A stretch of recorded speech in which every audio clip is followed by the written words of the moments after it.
Hello guys, magandang araw po sa inyo lahat. Ngayon po guys ay papunta po kami ng Davao City.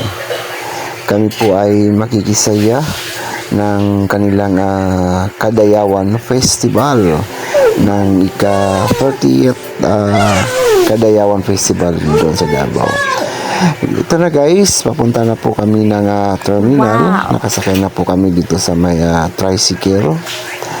Habang kinukunan ko ng video, ay medyo traffic dito sa may Tagum City guys. Papunta pa kami dyan ng Tagum City Terminal para doon kami sasakay ng bus papuntang Davao.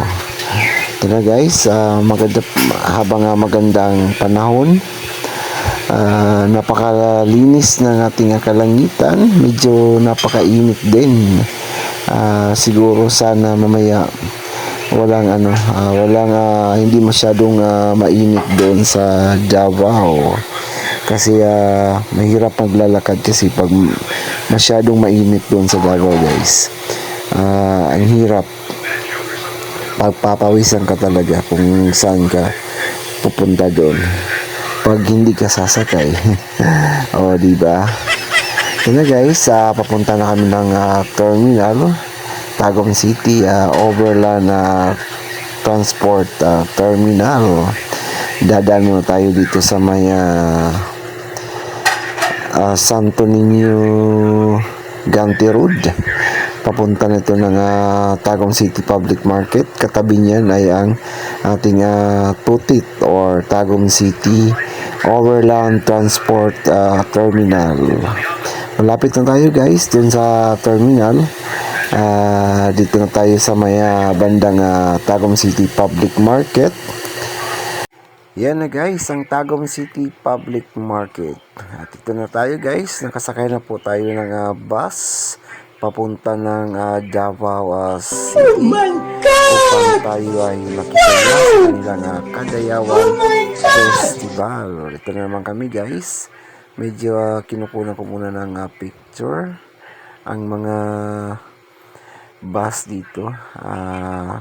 Actually guys, papaalis na kami ng mga oras na to. Yung bus namin medyo hindi masyadong wala masyadong mga passengers, no, na nakaupo dito guys. Parang kukunti lang. Papunta na kami ng Davao guys. Ito na, palabas na kami ng Tagum City Terminal papuntang Davao City. Yun. Ito naman, kumukuha muna ako ng video sa aking anak. Nagpapakit muna kami dito guys habang nagpapalamig dahil napakainit ng panahon. Yun, nagpapakit po ako dyan guys.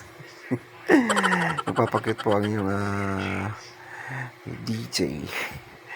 Yun, nagpapakit din ang aking misis. Ano pa siya guys. Yan, bye-bye muna na sabi ni. Bye-bye daw muna. Ayan na guys, dumating na nga kami dito sa may Davao City. Dito sa may bandang Magsaysay Park area. Papasok na po kami ng entrance dito sa may Magsaysay Park. Yung nakalagay dyan guys, Happy 30th Kadayawan Festival Davao City.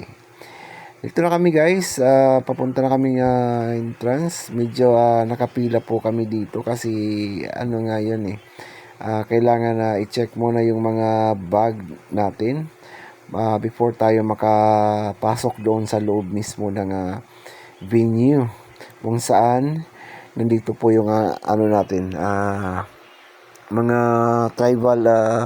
tribe village. Makikita natin dito yung mga iba't ibang uri ng bahay ng mga katribo natin guys.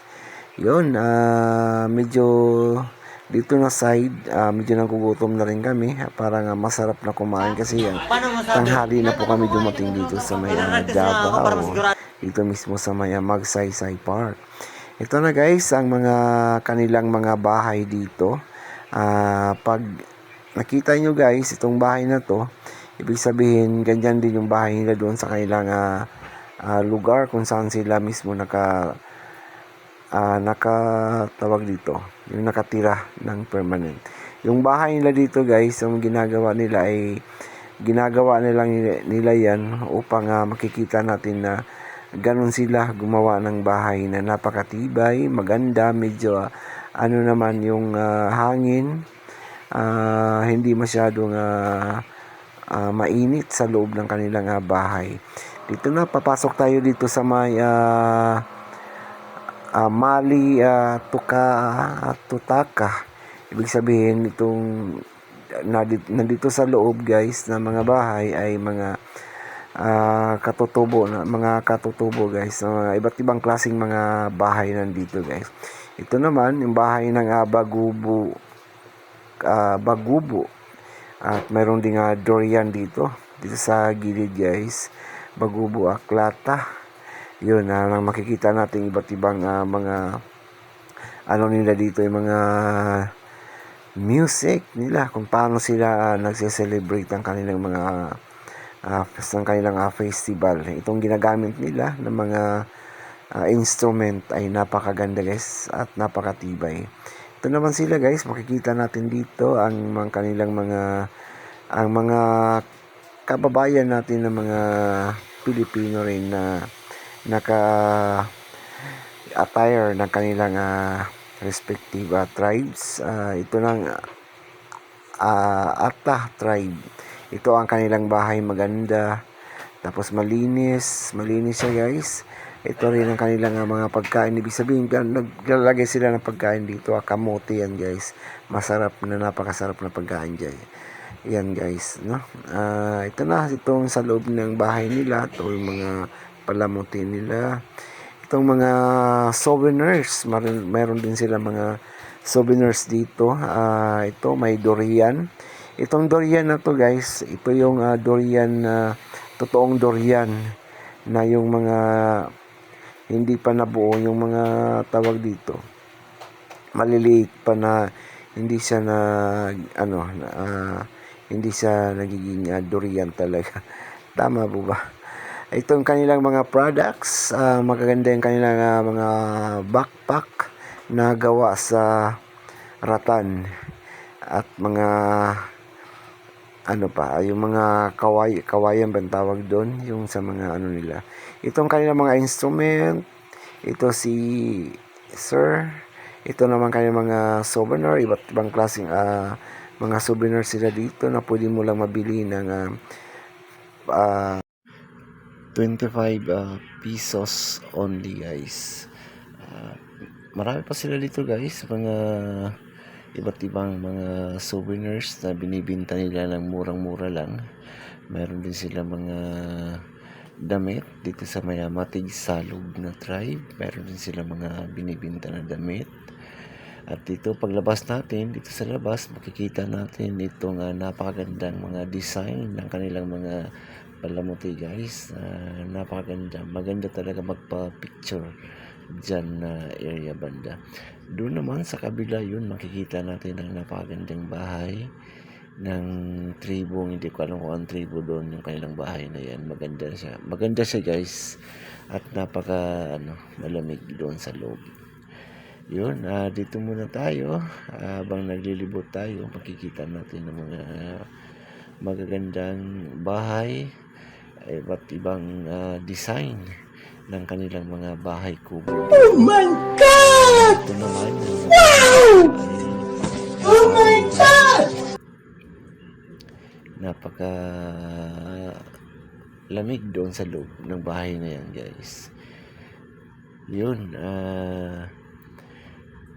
makikita natin ang mga katribo natin, naglalakad sila, parang busy yata sila sa pag-entertain ng kanilang mga nanonood or nag-visit sa kanilang bahay dito mismo sa may tribal village dito sa may Magsaysay Park. Dito naman na side, habang tayo ay naglilibot, medyo parang nagugutom na yata ang sikmura namin dito guys. Naghahanap na kami ng pagkain. Habang naghahanap tayo ng pagkain, kinukunan natin yung mga magagandang mga gawa dito ng mga design. Dito banda, makikita natin isang barbecue na napakasarap na barbecue dito guys. Dito natin makikita na ito, na gutom talaga kami dito guys. Dito naman, lalabas na kami, papunta na kami ng downtown area.